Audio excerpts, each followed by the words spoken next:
All right, welcome. So this video is how to stick to a routine while recovering from addiction, right?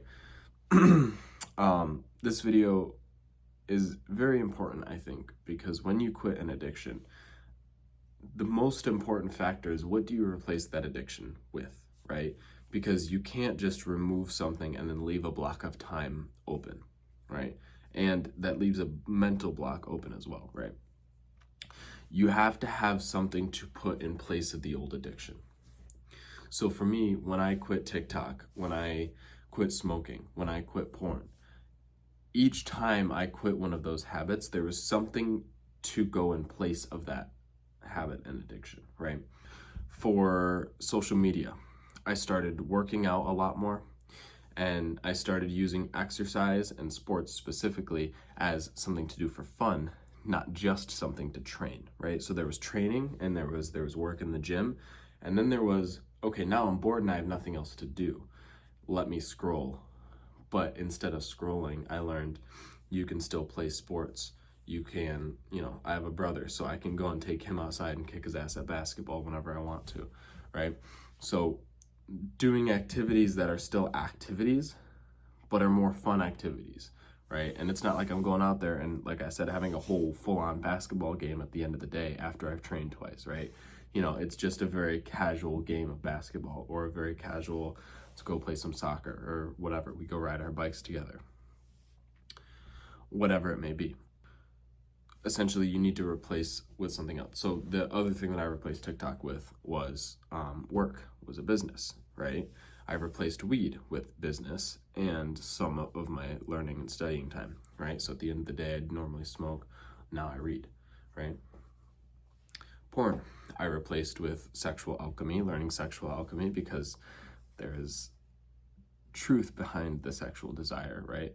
There is a need behind the sexual desire, but when we learn to transform it from lust into something pure, it becomes something that is actually sustainable, right? Lust is not sustainable for our bodies in any capacity, whereas any type of pure sexuality is, right?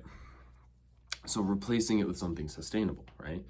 Sexual alchemy is, I view it as the essentially the delayed gratification version of sex, right? So any type of casual sex, any type of porn and masturbation, this would be instant gratification of sexuality, and then sexual alchemy is the long-term or the delayed gratification, right? Same thing with scrolling, right? Scrolling is essentially the instant gratification activity behind learning or acquiring new information, because we essentially want entertainment, and we get entertainment through acquiring information of other people's experiences. When reading a book is the exact same thing, but it takes longer, right? So there's delayed and instant gratification. So essentially, there's always something that was there to replace my old addiction. And that's how I overcame these addictions, was becoming more obsessed with work than TikTok or whatever else, right? And learning to find more enjoyment from the important activity, whatever the important activity is, versus finding your enjoyment from the addiction. So before we get into this video, I'd like to let you guys know I have now opened up a new coaching program, a new one-on-one program. And so now anybody who wants help taking their goals and transforming it into a full protocol, a full self-improvement protocol that will help you go from where you are right now to achieving this goal, or at least making significant progress towards that goal. And we will work one-on-one to create this protocol, and I will teach you directly how to implement all of this self-improvement principles to your own lifestyle and to creating your own protocols, so that you will be equipped with all of the tools needed to achieve any of your goals, right? So if that's something you're interested in, you can go down to the description, and there's two links. One will bring you to a book call link, and the second one will bring you to my Instagram, where you can DM me directly and discuss this program. So if that's something you're interested in, go ahead and check out the description after the video is over. But without further ado, the struggle of recovery is our first section. So the main thing that I want to talk about here is the idea of old routine, new goals, right? So when you have decided to break your addiction, let's say, you're essentially following your old routine, but with a new goal now. You have a new intention, a new desire, something new that you want to create and live by, right? But you're following the old routine while expecting or desiring or having the intention for something different, right? And this is the biggest flaw with addiction, is when you want to quit, let's say smoking weed, you think that that's the only thing you need to change. But what really needs to change is your entire identity, your entire lifestyle, right? You can't just remove one bad habit and expect it to change you, right? You have to change yourself and expect that to result in changed habits, different habits, right? And so the way you do that is you need to completely change your routine, right? If you wake up late every day and then you smoke your first joint and then you go to work and then you come home from work and you smoke your other joint and then you go and you scroll on TikTok and then you smoke another joint and then you go to bed, right? If that's your routine, well, what do you expect is going to happen when you wake up the next day after deciding, yeah, this is it, I'm not gonna smoke tomorrow, I'm gonna quit, I'm done? What do you expect is gonna happen when you wake up late and you have just about enough time right before work to go ahead and smoke your joint, right? You wake up in the routine, everything is in its place as it was before, and you yourself are triggered just as you were before to follow through on this routine, right? And more often than not, you will follow through on that routine no matter how many times you set the intention to quit, right? Let's say you fight through the first morning's urges though, right? Let's say you don't give in the morning. You go to work, you come home from work. You don't do anything differently, but you come home from work and you expect you're not gonna smoke, right? I'm not gonna do that. I'm gonna just scroll on my phone, scroll on TikTok. Well, now you're engaging in what was before your precursor to smoking again, or what was before the activity you would do after, right? And so typically, more often than not, you will eventually find yourself falling back into your old routine, right? You will find yourself falling back into your old habits. So what you can do is set these new goals, yes, but realize you have to change your lifestyle as a whole as well. You have to change your habits as a whole. And so even though sleeping in doesn't seem like it has anything to do with weed, well, it does, because it leaves you with, less time in the day. And so maybe you want to prioritize getting your joint in or whatever it is, right? But when you wake up late, it triggers the first activity, right? Or the first smoke or whatever. You may not think TikTok has anything to do with smoking weed, but because you smoke weed around TikTok, around your use of TikTok, well, now that is a trigger as well. So you need to change your entire routine to match the new person you're trying to become, right? So if you're trying to quit weed, well, you want to stay as the type of person who smokes weed but just not smoke weed, right? That makes no sense. You want to become somebody new. So let's say your goal is to now, I want to get more into my fitness, right? I want to increase my health, okay? Now you can optimize your lifestyle and your routine to match that a little bit better. You could wake up a little earlier, and instead of smoking, you could make a nice breakfast. You could do a little morning routine, right? When you come home from work or when you're done with work, instead of going straight home, you can go to the gym instead. Skip TikTok, skip your little smoke session, go to the gym and come home and get a better night's sleep for the next day. And then you can try to do it all over again, right? This will make it easier to quit because you're now changing the activities you do at the normal times that you would smoke, right? And you're changing the type of person you are by doing these different activities. It'd be one thing if you just started drinking instead, because that supports the old identity. It's just a different activity. But going to the gym and starting to work on your fitness, well, now this no longer supports the old identity of addiction, of, stoner or whatever.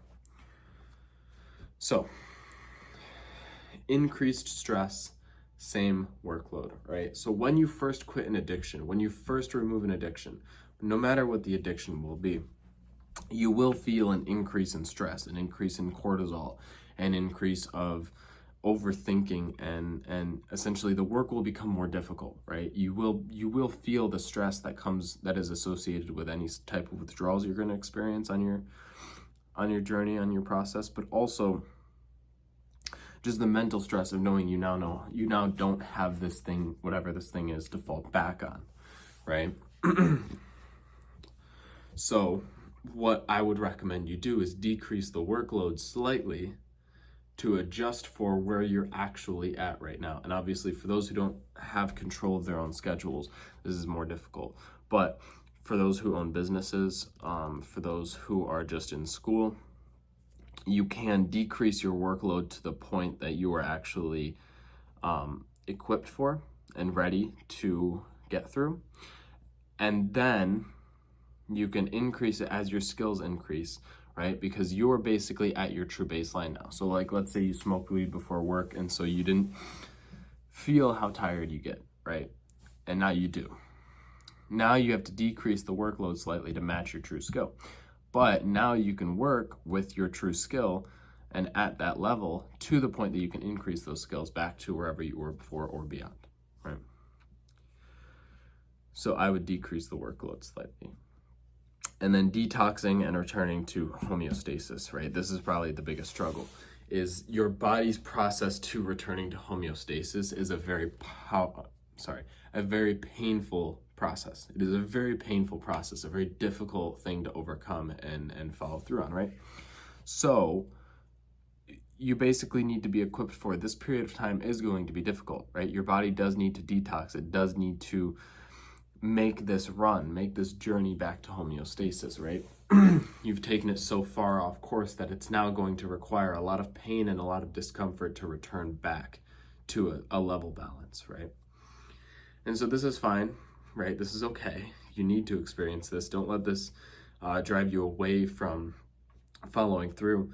But just know and understand that there will be a period of time where it is very difficult. And so allow yourself whatever it is you need based on your addiction, based on the specific symptoms you're facing when it comes to withdrawal, and based on the state that you're in. Allow yourself the time needed to actually fully recover. Make sure you're eating a lot of fruit and a lot of other nutrient-dense foods, right? Make sure you're getting enough sleep. Exercise is great no matter what the addiction.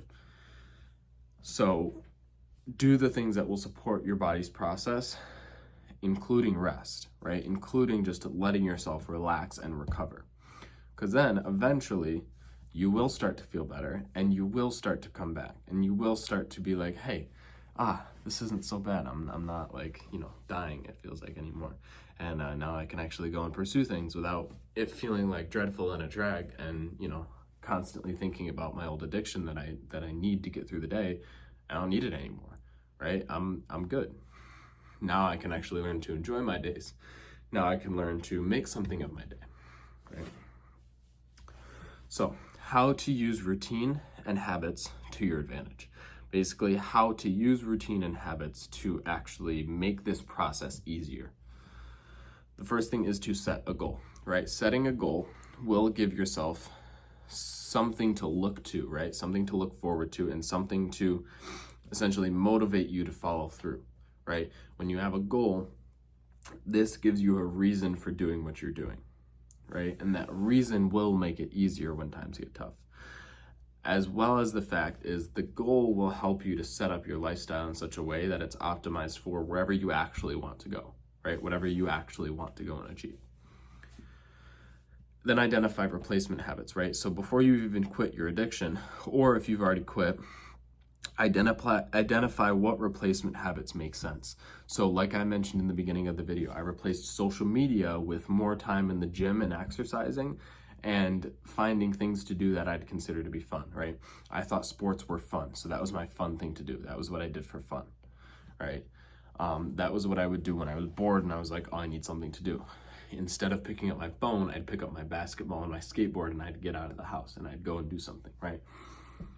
Find the right replacement habit. So the other one for me was work. Simple as that.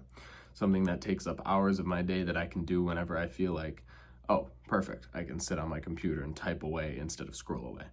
Boom, right? Find and identify replacement habits. Multiple is better than one, but if one makes sense, make that one stick, right? Then, as you start to do that replacement habit, or as you start to work on more things, focus on consistency over quality, at least right now, right? Just focus on consistency because consistency is what we need to build an identity, right? It doesn't matter how much you're putting into it, it matters that you're consistently putting in, right? So consistency over quality every single time, because consistency will over time create the skill needed to then generate quality, right? The next thing is use your routine to fall back on. So once you've set a new routine and you feel like you're drifting throughout the day, or you feel like you're craving or whatever, use this routine as something to fall back on. So when you find yourself in these lows, fall back on the routine instead of trying to find something to ease the pain, right? Something to ease the addiction or trying to fight the craving. Just fall back on your routine instead, right? And what that means is just look to the routine to find what to do next, essentially.